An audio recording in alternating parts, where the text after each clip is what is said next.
Welcome back to another episode of Who the F***. It's the show that aims to take a deep dive in some of the acts announced for Reading and Leeds 2019. In today's video, we're looking at Childcare. They're an indie band from South London. If you've never heard of them before, hopefully this video will help answer the question, who the F*** is Childcare? Don't wanna be funny, cause I know you just wanna play. And I haven't got money, trying to tempt you to come away. But you never got me. Ed, Emma, Rich and David are the four members that make up the band Childcare. They're from South London, not sure whereabouts. That usually means like Camberwell or Streatham, Clapham, Wimbledon, could be. They describe themselves as softcore psych. I would describe them as indie. They state quite a lot of influences from bands like the Pixies. Where is my mind? Where is my mind? The Beatles. Let me take you down, cause I'm going to. The Blaze.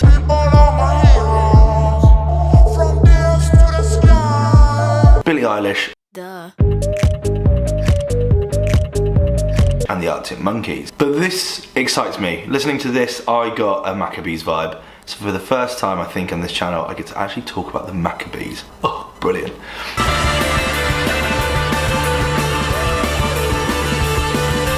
They also remind me of the Rakes. I was listening to We Danced Together the other day and I just thought how amazing they are and how underrated they were as a band. They had a few records that were just ubiquitous with the kind of late noughties indie sound, and this kind of Childcare project reminds me a lot of that time. We didn't give a shit about what they would say. But it also sounds really current as well. More recently, they also remind me of people like Bad Sounds. There's a little bit of a kind of playfulness to their sound that I think is really, that and Sports Team. They both have a kind of really playful attempt at their music. They released their debut EP, Made Simple, in 2017 on Lost in the Manor Records, and they would follow this up with the Lucky Yucca EP in 2018. This year, they released their debut album, Wabi Sabi, on Get Well Soon Records, an indie label set up specifically for them. Wabi Sabi is a Japanese kind of world view on the art and beauty in imperfection. I believe that the Wikipedia page reads, worldview cantered on the acceptance and transience of imperfection. Kanye West's house is very wabi-sabi. I'd highly recommend watching the latest David Letterman video where they talk about it. There's this theme of well-being running through them as a band, which I think is quite funny. You can go on their website and book a retreat. What's it called? It's called the Personal Glories Retreat in East London, in a secret location. Of course it is. They seem to be a band that fully utilises humour and doesn't take it too seriously. For example, on their Facebook page, they have the release date of their album as the 31st of May 2039, which is in 20 years' time. In fact, I'm going to put that in my calendar right now. I'm going to put it in my calendar right now, and in 20 years' time, hopefully they have something to show for it. Childcare, if you're watching this, then you've got 20 years to come up with something funny. I just hope I'm using that same calendar app in 20 years. The most popular record is Getting Over You by Dressing Up Like You. So help me get over you. I get dressed up in the clothes I do. Currently sat on 10,000 views on YouTube. But their record Sugarcane, which recently came out, You fuck like a big freight train. I'm sugarcane. currently only sat on 979 views. Make that 980. I feel sure this will be their big hit, and I can see it taking over that quite significantly shortly. You know, I think they're a really, really cool band. I really like their sound.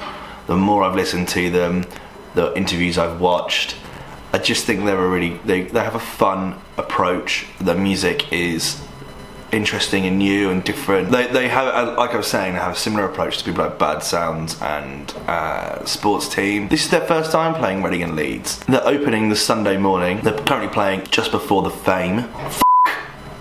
They're clashing with Everyone You Know. Sunday morning slot. That's a booking up. They should definitely switch them and the Fame around because no one wants to see the Fame. But I really wanted to see them. I guess there could be some more acts that are announced on that Saturday, on that Sunday. I guess that if we do have a stage split, at least the Radio 1 stage and the dance stage are like right next to each other, so I can go catch like the first half of their set and the last half of Everyone You Know. But if the organisers of Reading Festival are watching any of my videos, if you could just switch them around, that'd be great. But I really do like their sound. I've yet to listen to their full album. That's on my list for today.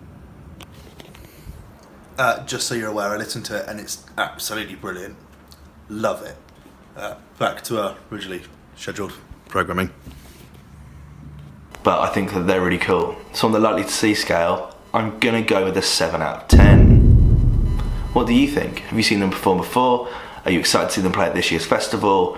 I love that there's this kind of growing new generation of indie bands coming through that they kind of remind me of people like Pulp. It's not that there's a Britpop revival, but it's not just a carbon copy of what was great in the late noughties, but there's a lot of people that are making cool guitar music and aren't following any trends, and they're signed to independent record labels, and I think that's a really, really, really important thing. And it's actually the essence of what I think Reading Festival was for such a long time. So it's good to see that there are people that are absolutely smashing it. I'd love to know what you have to say. Let me know your thoughts in the comment section below, as always, and I will see you in the next one. Cheers. Bye.